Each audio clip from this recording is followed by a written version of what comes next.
کسی کو دیے ہیں وہ رقم نظر آتی ہے، مال خرچ کر رہا ہے، لیکن روزہ ایک ایسی ہے کہ کسی کو نہ بتائے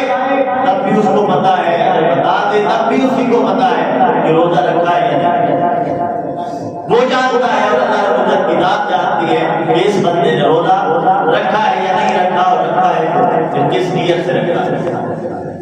تو روزے کو اس لیے اللہ نے اپنی طرف منسوخ فرمایا۔ تو آج کا پیغام اور میسج یہی ہے کہ ہم رمضان المبارک کے اس مبارک مہینے کے آنے سے پہلے ہی رمضان المبارک کی تیاری شروع کریں، اور وہ تیاری یہی ہے کہ اپنی بخشش کا سامان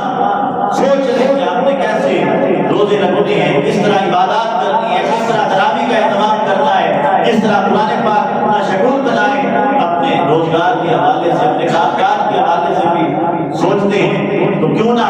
رمضان المبارک جو مہمان مہینہ آ رہا ہے اس کی آمد سے پہلے ہی ہم سوچ لیں کہ اس کی تیاری کیسے ہے، اس کا استقبال کیسے کرنا ہے، پھر رمضان کو گزارنا کیسے ہے۔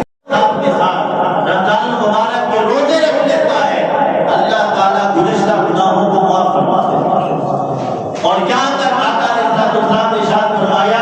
کہ بندہ ایسا ہو جاتا ہے جیسے ماں کے پیٹ سے ابھی پیدا ہوا، یعنی اس کے دل میں کوئی گناہ ہے ہی نہیں، ایسا ہو جاتا ہے۔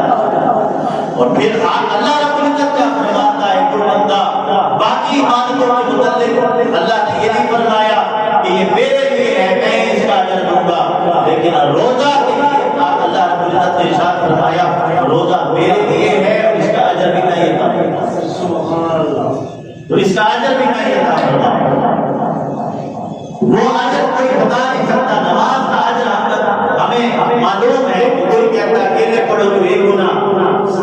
جماعت کے ساتھ پڑھو گے تو 27 گنا، اگر اللہ اپنا فضل عطا فرمائے گا ایک کے بدلے میں 70 گنا بھی عطا فرما دے گا، 100 گنا بھی عطا فرما دے گا، وہ اللہ کی مرضی ہے جیسے نہیں تو۔ لیکن روزے کا کیا اجر ہے، وہ فرمایا میں ہی اس کا اجر دوں گا، میرے لیے رکھا ہے۔ ہر عبادت کا ظاہر ہے، نظر آتی ہے ہر عبادت، اس لیے اللہ نے ہر عبادت دوسری عبادتوں کو یہ نہیں کہا کہ یہ میرے لیے ہے۔ ہر عبادت نظر آتی ہے، نماز